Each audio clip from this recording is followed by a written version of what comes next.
यहाँ खारियां और लाला मूसा के दरमियान एक मियाँ जी का होटल है जहाँ बड़ी मज़ेदार दाल मिलती है और दूर दूर से लोग खाने वो जाते हैं। बाज़ औक़ात इसलिए जीटी रोड से जाते हैं, मोटरवे से नहीं जाते कि रास्ते में वो खाएंगे। कुकिंग मेरा भी पैशन है, तो मैं एक दफ़ा कुछ अर्सा पहले जीटी रोड से गया तो मैंने वहाँ वो मियाँ जी होटल पे दाल खाई। तो जब मैं बिल पे करने लगा तो उन्होंने कहा नहीं, हमने आपसे बिल नहीं लेना। मैंने उसकी वजह पूछी वेटर से तो उसने कहा कि साहब ने मना किया। तो मैंने कहा साहब से मिला दो। जो काउंटर पे बंदा बैठा था तो उसको मैंने देखा, कोई 24-25 साल का लड़का था वो, और वो कहता है कि मैं आपका फ़ैन हूँ, आपकी मैं वीडियोज़ देखता हूँ, तो मैं आपसे बिल नहीं ले सकता। तो मैंने कहा अच्छा, मैं तुम्हारी बात तब मानूंगा, पहले मुझे तुम बताओ कि ये दाल कहाँ बनती है, मैं दाल बनती हुई देखना चाहता हूँ। क्योंकि इनका सीक्रेट होता है, वो किसी को उधर जाने नहीं देते। तो वो मुझे लेके तो वहाँ चले गए।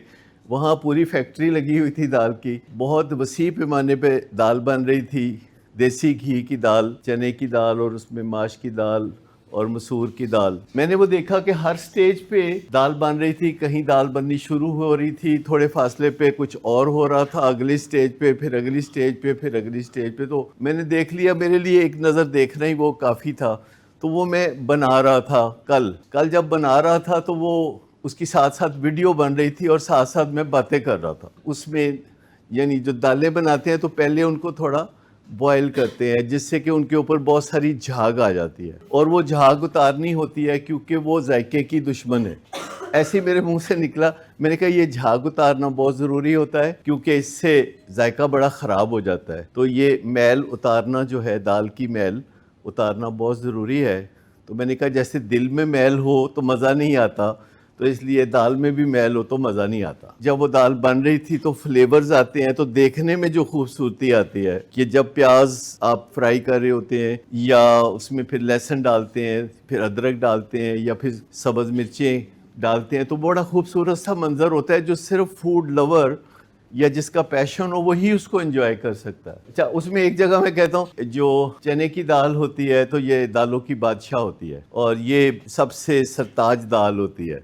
और फिर मैं बोल रहा हूँ कि ये जो माश की दाल होती है तो इसको हम पंजाब में, लाहौर में माँ की दाल कहते हैं। तो ये माँ की तरह बहुत प्यारी होती है। और ये जो मसूर की दाल होती है गो बिटवीन की तरह होती है। इसका अपना कोई वजूद बाद में कायम नहीं रहता। जब ये उस दाल में शामिल करते हैं तो ये माश की दाल और चने की दाल के बीच में कहीं गुम हो जाती है। तो इसको मैंने कहा गो बिटवीन। अच्छा, लेकिन असल बात यह है कि ये दाल किसी ज़माने में, मसूर की दाल बड़ी महंगी होती थी और सिर्फ बादशाह ये दाल खाया करते थे, और उससे मिसाल बनी थी कि ये मुंह और मसूर की दाल। अभी जो इस तरह की बातें भी चल रही थी या कोई टेक्निकल बातें भी चल रही थी। मेरे रिलैक्स करने के एक दर्जन तरीकों में से एक ये है कि इतवार के दिन या महीने में 1-2 दफ़ा मैं कोई ना कोई डेलिकेसी, कोई ना कोई बहुत मुश्किल खाना जिसे बनाना बहुत मुश्किल होता है तो वो मैं बनाता हूँ। तो इस तरह की और बहुत सारी चीज़ें हैं जो मैं अपने आप को रिलैक्स करने के लिए करता हूँ।